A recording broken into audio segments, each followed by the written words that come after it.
제가 말씀드리고 싶은 이 카티라이프라고 하는 시술은 사람 갈비뼈 연골입니다. 한 6주에서 8주 정도 배양을 하면 늑골 연골이 자기의 연골이 되겠죠. 이거를 자신의 연골과 이 연골을 뼈에 안착시켜주는 접착제 역할을 하는 약물을 통해서 이식을 하게 됩니다.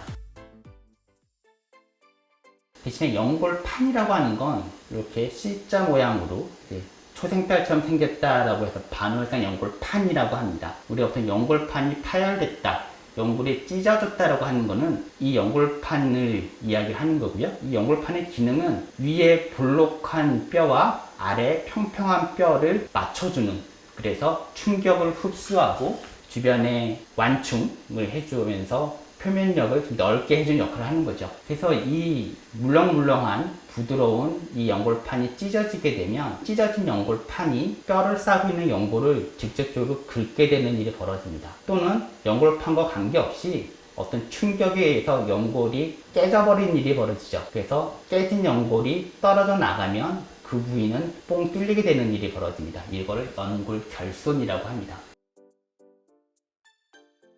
크게 한 세 가지 정도 생각해 볼 수 있는데, 하나는 직접적인 외상입니다. 떨어지거나 뼈가 골절될 수도 있지만 골절 부위가 뼈와 연골 사이에 이루어진다면 말 그대로 깨진다고 표현합니다. 화장실 타일이 떨어져 나가듯이 뼈에 있는 연골이 외상에서 떨어져 나가는 외상성 결손이 있고요. 또 하나는 그냥 퇴행성입니다. 많이 써서, 과사용이 되어서, 또는 파열된 연골판의 자극에 의해서 연골이 깨진다는 표현보다는 닳는다라는 표현을 쓰게 되죠. 마모가 이루어져서 생기는 결손이 하나 있고요. 또 하나는 뼈 자체의 병변에 의해서 뼈의 질이 떨어지게 되면 뼈에 붙어있는 연골의 접착력이 떨어지게 돼서 뼈 원인으로 인해서 연골이 떨어져 가게 되는, 보통 이렇게 되는 거는 하나의 다른 질병으로 포함이 돼서 그게 세 가지 원인이 될 수 있는데요. 이 세 가지 원인 다 치료는 비슷하게 시행할 수 있습니다.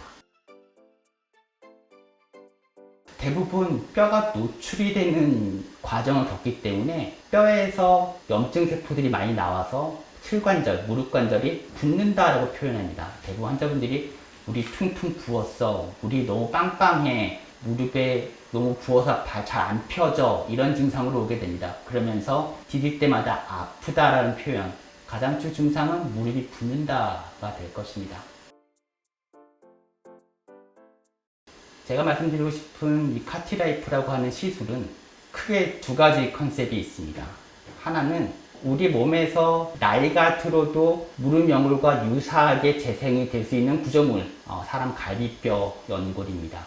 이 갈비뼈 연골을 한 3에서 5cm 정도 절제를 해서 연골을 채취를 하고, 이 채취된 연골을 배양을 합니다. 그러면 한 6주에서 8주 정도 배양을 하면 늑골 연골이 구슬처럼 만들어지게 됩니다. 그러니까 자기의 연골이 되겠죠. 뼈에서 떨어져 나간 연골 결손 부위에 이식을 하는 과정을 겪는데, 이 이식할 때 연골이 뼈에 붙는 그 과정에 연골의 추가적인 손상을 줄인다는 큰 장점이 있죠. 그러면서 자신의 연골과 이 연골을 뼈에 안착시켜주는 접착제 역할을 하는 약물을 통해서 이식을 하게 됩니다. 그러면 굉장히 연골이 잘 생기고 80%, 90% 이상의 무릎 연골화가 되는 것을 증명할 수 있었습니다. 지금까지 나온 연골 결손에 대한 치료 중에 가장 최신에 대한 치료법이고, 지금까지 결과물이 꽤 좋기 때문에 앞으로 연골에 대한 치료는 가장 최근에 나온 수술법이고,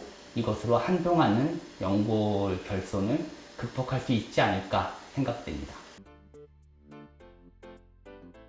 제일 먼저 말씀드리고 싶은 건, 십자인대도 그렇고 연골판도 그렇고 치료의 옵션이 여러 가지 있을 수 있습니다. 재건을 한다든지 봉합을 한다든지 결과가 좋은 어떠한 치료법이, 수술법이 여러 가지가 있는데, 연골만큼은 아직까지 뚜렷한 치료법이 나오지 않았습니다. 그래서 가장 첫 번째는 예방하는 게 제일 중요하고요. 연골 결손이 이미 발생했다면 그 연골이 결손됐다라는 걸 빨리 아는 게 중요하고요. 그리고 빨리 알았다면 이런 수술적인 치료가 필요한 정도이냐라는 걸 판단해서 할 수 있다면 빨리 치료를 하는 게 좋고요. 그 치료까지 할 정도가 아닌 경미한 상태다라고 한다 그러면 나이가 젊은 사람한테는 조금씩 재생이 됩니다. 스스로 일정 시간 안정과를 취하고 통증을 조절한 다음에 근력 운동을 통해서 깨진 연골의 부하를 줄이고 깨진 연골이 더 손상되지 않게 근육으로 잘 보호해 주는 게 가장 큰 컨셉이라고 보시면 될 것 같습니다.